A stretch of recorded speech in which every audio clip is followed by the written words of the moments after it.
Are you confusing and boring your investors with your pitch? Now, if you're experiencing any of the following, so you write to investors and they're like, cool, sounds good, send me your pitch deck, and you never hear from them again. Or what you do actually sounds interesting enough, so they're like, yeah, let's get on a call. You get on a call and you just keep on facing the same objections over and over again. Okay, so how does it work? That sounds pretty confusing. I need to speak to a specialist.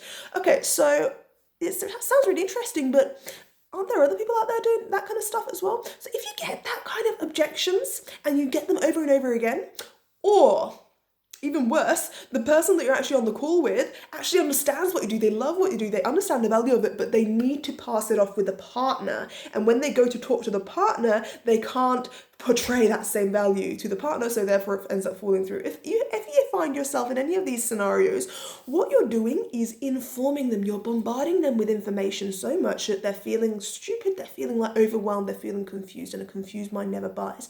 The purpose of your pitch deck primarily is to inform and later inspire.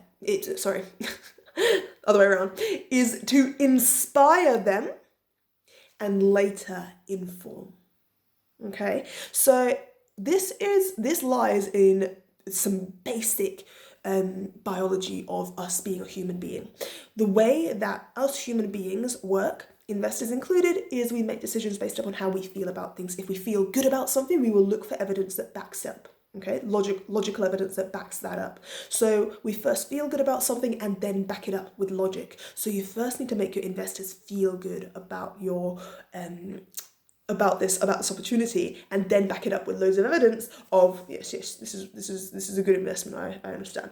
So let's talk about how you actually have that effect. In your pitch deck, this should be your only focus. You only need to be answering 5 questions. If you're answering anything outside these 5 questions, too much information overload. If you're answering anything below or you're missing out any of these questions, you are not having the inspire and then inform effect that you want to be having.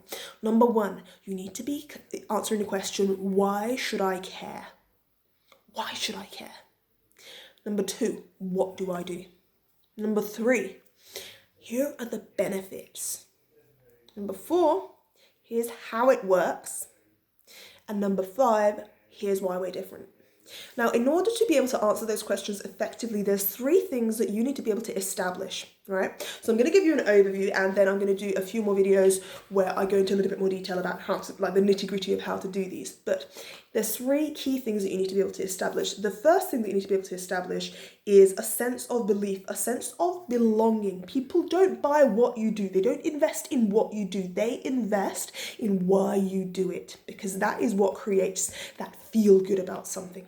If they sense that you want to create the same kind of world that they believe in, if they sense that the core values that drive you are the same kind of core values that they believe in, that creates a deep emotional connection than any information could create. Okay, so really being clear on why you do what you do, and you can do that by filling out this sentence. 2 blank, so the contribution that you're making, so that we can create a world where blank. Okay, 2 blank, so that we can create a world where blank. If you can fill out that sentence and say that at the start of your pitch deck, or if you might not even say it in one sentence, you might share it in a few slides, whatever it is, but make sure that that message of why you do what you do is clear. You create that emotional connection from the start. Boom, that's your first aim of why you should care. Done.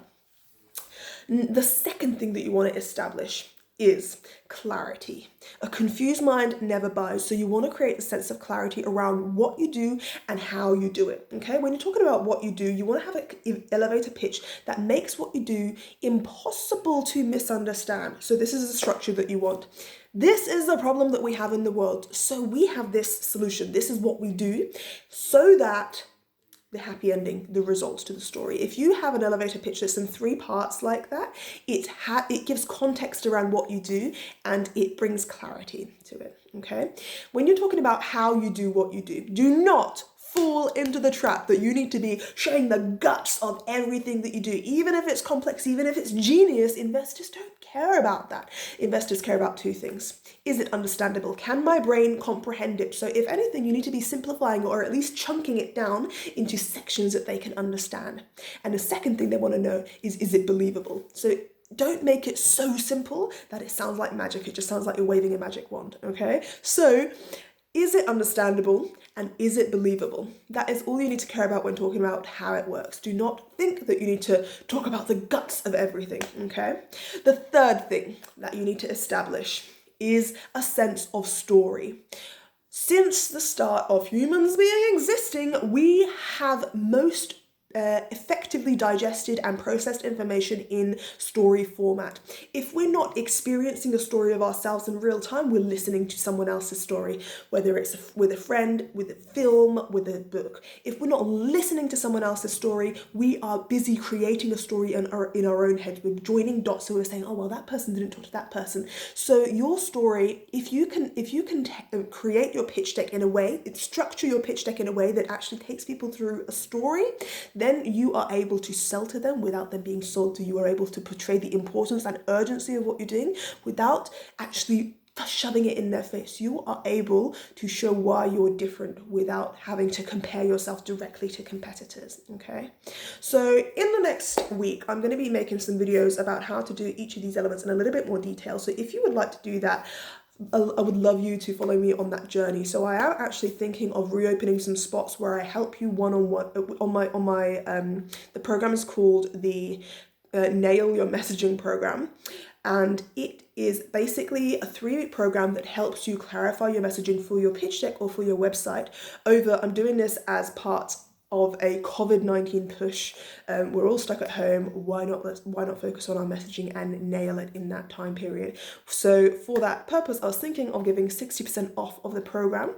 It's not something that I've decided to do just yet, but depending on how this week goes, let me know if that's something that you'd be interested in, and then we can go from there. So hope this video has been helpful for you. Looking forward to seeing you in my next few videos. Have an amazing day.